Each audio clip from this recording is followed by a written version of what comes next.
السلام علیکم۔ اس وقت پی پی 109 پی ٹی اے کے امیدوار ہیں پی پی 109 سے جناب چودھری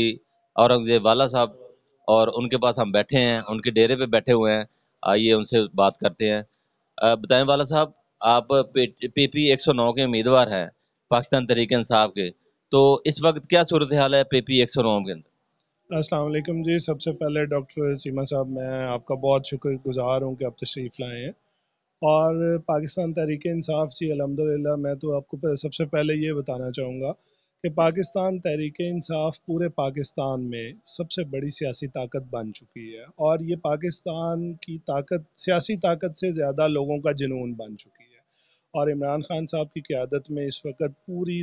پوری قوم، ایون جو پاکستان میں ہے، پاکستان سے باہر ہے، وہ سارے لوگ اس وقت پورے کے پورے انرجائز ہوئے ہیں۔ اور اس کرپٹ مافیا کے اگینسٹ، جس کو پچھلے 75 سال میں پاکستان کو وہ سیوں کی طرح کھا رہا ہے اور اس کی جڑوں کو کھوکھلا کیا ہے، اور خان صاحب نے اس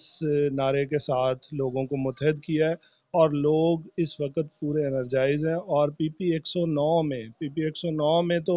لوگوں کی کیفیت یہ ہے کہ لوگ اس وقت صرف انتظار کر رہے ہیں کہ وہ الیکشن آئے، اور راجہ ریاض جیسے بدنام زمانہ لوگ جو اپنے ضمیر کا سودا کرنے والے ہیں، اب چند پیسوں کے عوض بکنے والے لوگ ہیں، جو اپنے ذاتی مفادات کے لیے لوگوں کا ووٹ کا استعمال کرتے تھے،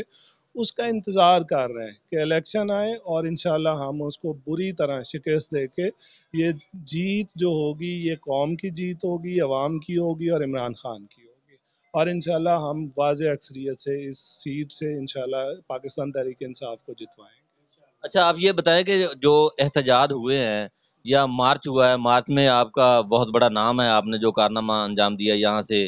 کارکنوں کو نکالنے کے لیے، اس کا ذرا احوال بتائیے۔ جی، اس میں گزارش یہ کروں گا جی کہ ہم لوگ جو ورکر ہیں، ہم خان صاحب کی ہر کال پہ سر دڑ کی بازی لگانے والے ہیں، اور اس میں گزارش صرف اتنی ہے کہ ہم لوگ اس مشن کے لیے، ہم لوگ جو اس وقت ملک کے اندر جو کرپشن کے خلاف جہاد کا اعلان عمران خان صاحب نے کیا، اور ہم اس میں ہر جگہ پہ صف اول میں موجود ہیں اور انشاءاللہ ہمیشہ رہیں گے۔ اور جو اس کے اوپر دیکھیں، میں اس پہ گزارش کرتا ہوں کہ رانا ثناء اللہ جو ایک مرتد آدمی ہے، جس نے ہر وقت ملک میں ہمارے خاتم النبیین کے قانون کے اوپر اس نے بہت ساری باتیں کی، اور وہ اپنے آپ کو مسلمان کلیم کرتا ہے، لیکن ہم لوگ اس کو بالکل کری سمجھتے ہیں۔ اور وہ بندہ اس جہاد کو روکنے کے لیے خان صاحب کو یہ بات کہے کہ میں 20 بندے بھی اسلام آباد نہیں اکٹھے ہونے دوں گا، تو ہم نے اس کے اوپر اپنی پوری ورکنگ کی، اس کے اوپر پوری کوشش کی، اور الحمدللہ ہم نے رانا ثناء اللہ کو کہ اس کلیم کو، اس چیلنج کو بھی لیا کہ اگر 20 آدمی بھی اسلام آباد پہنچ گئے تو میرے باپ کا نام بدل لینا، اور الحمدللہ ہم نے اس کے حلقے سے کم از کم 1,500-2,000 لوگوں کو یہاں سے لے کے اسلام آباد پہنچے۔ اور لیکن اس بندے کو اگر شرم ہو تو وہ اپنے باپ کا نام خود تجویز کر دے کہ وہ اپنے باپ کا نیا نام کیا لینا چاہتا ہے۔ آپ کو یہ بتاتا جاؤں کہ رانا ثناء اللہ جو اس وقت بہت بڑا جلاد بنا ہوا ہے، اس کا حلقہ بھی یہی ہے، تو آئیے ان والا صاحب سے پوچھتے ہیں کہ وہ ان کی پوزیشن جو ہے وہ اس وقت حلقے میں کیسی ہے۔ اس کے حوالے سے جی ذرا دوبارہ رپیٹ کیجیے گا سوال۔ میں یہ سوال کر رہا ہوں آپ سے کہ کیا رانا ثناء اللہ یہاں سے کچھ اپنے انتخابی منشور کے حوالے سے کوئی ورکنگ کر رہا ہے یا نہیں؟ پہلے نمبر پہ جی نون لیگ، پیپلز پارٹی، ان کا اعلامیہ، ان کا مینیفیسٹو دفن ہو چکا ہوا ہے۔ ان کے پاس کوئی پروگرام ملک کے لیے، اپنے لیے نہیں ہے۔ یہ صرف اور صرف تھانہ کچہری اور بیوروکریسی کی سیاست کرتے ہیں، اور اس کے اوپر جب ان کے پاس کوئی پروگرام نہیں ہے، ملک کے لیے کوئی پروگرام نہیں ہے۔ اگر آپ تھوڑا سا ریویو کریں تو یہ جو رجیم چینج والا بھی ڈرامہ ہے، یہ انہوں نے اپنے ذاتی مفاد کے لیے، اپنے جو کرپشن کے کیسز ہیں ان کو ختم کرنے کے لیے، ملک کو لوٹنے کے لیے، اور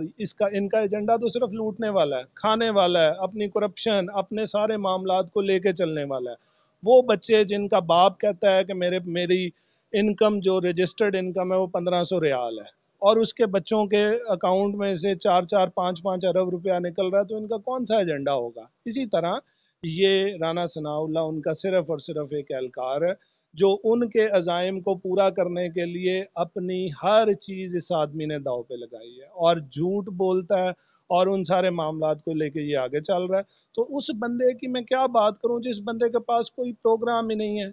کوئی ایسا اس کے پاس ساتھ ضرور ایک ٹولہ ہوگا جو اپنے ذاتی مفادات کی جنگ لڑ رہے ہوں گے، جو جرائم کرتے ہوں گے ان کو تھانے سے شیلٹر رانا ثناء اللہ سے چاہیے ہوگا، لیکن کوئی ایسا انسان جو ملک و قوم کے لیے سوچتا ہے، شعور رکھتا ہے، اپنی پبلک کے لیے سوچتا ہے، وہ رانا ثناء اللہ کو ووٹ دینے کی بجائے اپنا ووٹ ضائع ضرور کر دے گا لیکن رانا ثناء اللہ کو نہیں دے گا۔ بہت بہت شکریہ جناب والا صاحب آپ کا۔